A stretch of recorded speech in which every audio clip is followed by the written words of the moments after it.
So 5 million Australians suffer with migraines, and up to 70% of those are women. 2% of the worldwide population actually suffers from chronic migraines. So what actually makes migraine such a chronic and complex condition? That's what we're going through today. Hi, I'm Dr. Beth, osteopath here from Melbourne Headache Solutions.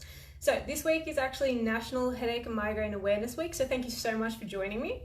And so many people suffer from headaches and migraines, as you just heard, and they're a debilitating condition. They rob you of so much of your life, and that's why we're so passionate about treating headaches and migraines here at Melbourne Headache Solutions, because they're just so unfair. They shouldn't have to rob you of so much of your life. As I said, they're an unfair condition, and we know that we can do better. So thank you so much for joining me. Thank you so much for helping to spread the awareness this week in particular, but helping to spread the awareness at all times. So as I said, migraines are a chronic and complex condition. So why are they so chronic and complex? Why is there so much mystery about them?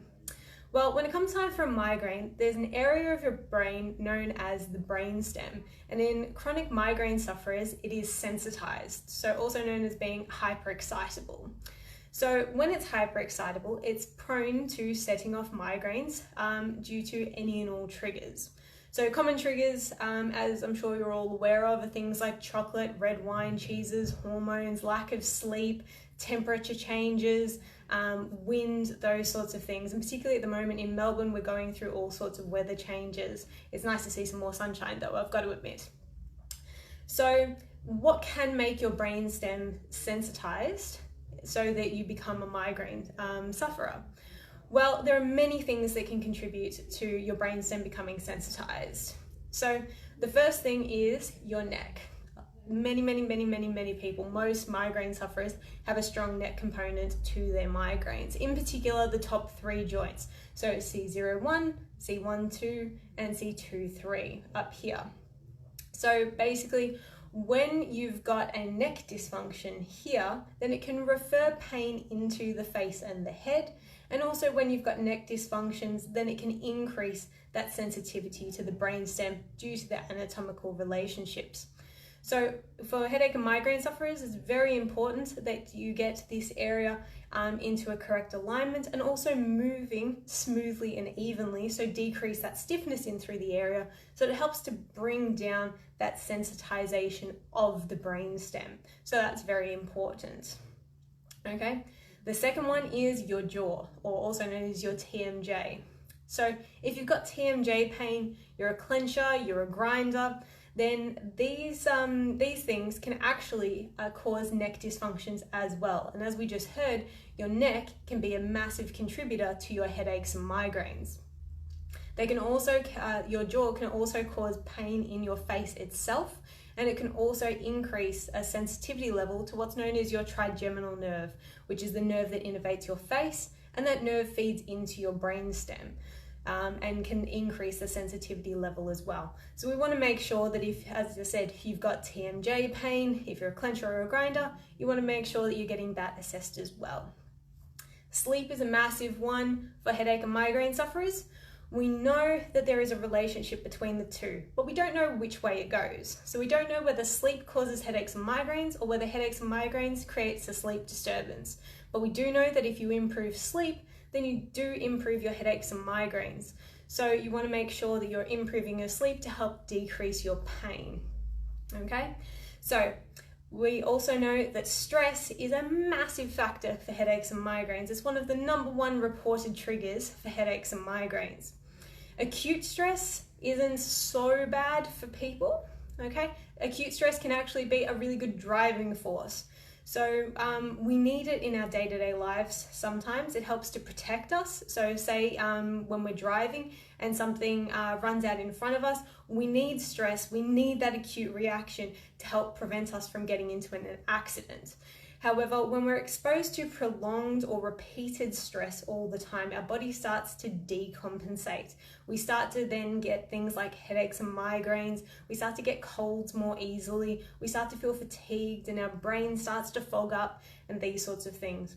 So we need to make sure that we're staying on top of our stress levels to help decrease our stress, or else otherwise our brainstem starts to become more sensitized and therefore we're more likely to have our chronic headaches and migraines ongoing wise. Anxiety and depression can also feed into headaches and migraines and has a really strong relationship.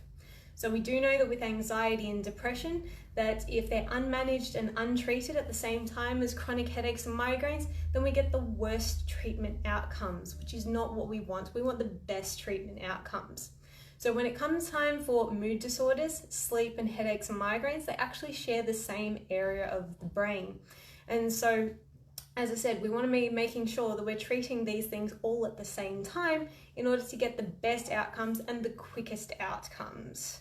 Okay, so other things as well that can contribute to the brainstem sensitization, which is contributing and causing your headaches and migraines, are things like supplements. You can be deficient in supplements. So common things are the B vitamins, so B2 or riboflavin, things like coenzyme Q10, magnesium is a massive one. And so when we're deficient in these, then it can contribute to your headaches and migraines. So an easy one is adding these back into your diet through either food or supplements. Electrolytes as well. If our electrolytes are out of balance, it can definitely create headaches and migraines. And the same thing with hydration. So we want to make sure that we're staying hydrated, and particularly in Melbourne again, the weather is starting to get warmer, so we want to make sure that our hydration levels and our electrolytes are staying at the appropriate levels. When it comes time for our gut health as well, our gut health is very important. Everything that goes into our body is reflected somewhere. For some people, it's their skin, for other people, it's their weight, and for other people, it's their headaches and their migraines. So everything that goes in is reflected somewhere. So you want to be making sure that you're putting good things into your body. So decreasing the processed sugars, putting all the gorgeous fruit and vegetables into your body, making sure that you're feeding yourself nutrients and not the junk food, okay? And so you being mindful of your triggers as well. So if you know that you have food triggers, then that's a good place to start. If you don't have food triggers or you're not sure, then you can try doing a food trigger diary and keeping a track of it. But essentially, the more good things, the healthier things that you can do, and the bigger, healthier portions that you can have on your plate. So more like 3/4 of good food and 1/4 of things like carbohydrates that we love to eat but aren't nutrient dense, then that is better. Okay, as I said, they're reflected in us somewhere, and for a lot of people, it creates headaches, migraines, brain fog, confusion, and those sorts of things. The other one as well is, for a big one for women in particular, is hormones. So hormones can either act as a trigger for us, particularly around menstruation, so around your period, or alternatively, it can add to that brainstem sensitization. So by a trigger, I mean things like red wine, cheeses, chocolate, that sort of thing. So it's not actually the cause of your headaches and migraines, it's just that every time around your period, around your cycle, it sets off a headache or a migraine. So in terms of that, then you've got to treat the cause of the headaches and the migraines, and then when your cycle comes around, then your hormones don't set off a headache or a migraine.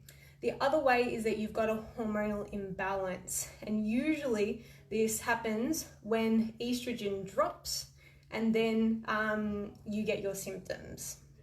Okay, and again, this happens usually around menstruation time.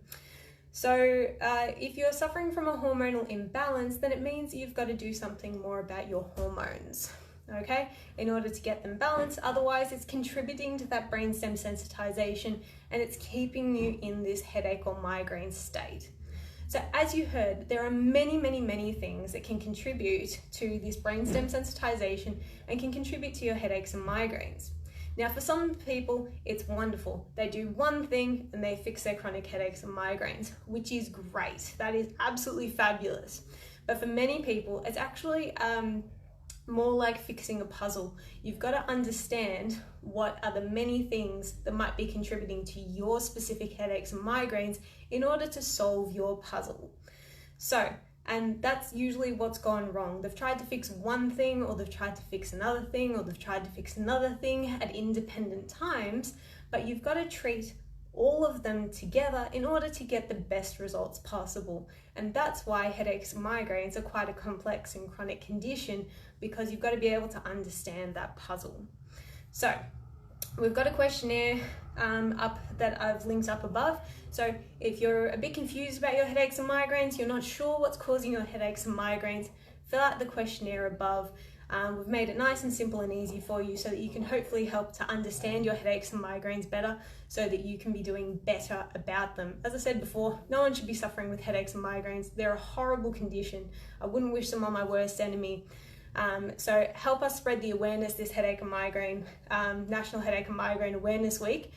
So hopefully we can spread the awareness and help a lot more people. As I said, we are super passionate here about helping people here at Melbourne Headache Solutions find a better answer, because headaches and migraines are one of the worst conditions that I can ever imagine for people. Having been through it myself, as I said, I wouldn't wish it on my worst enemy.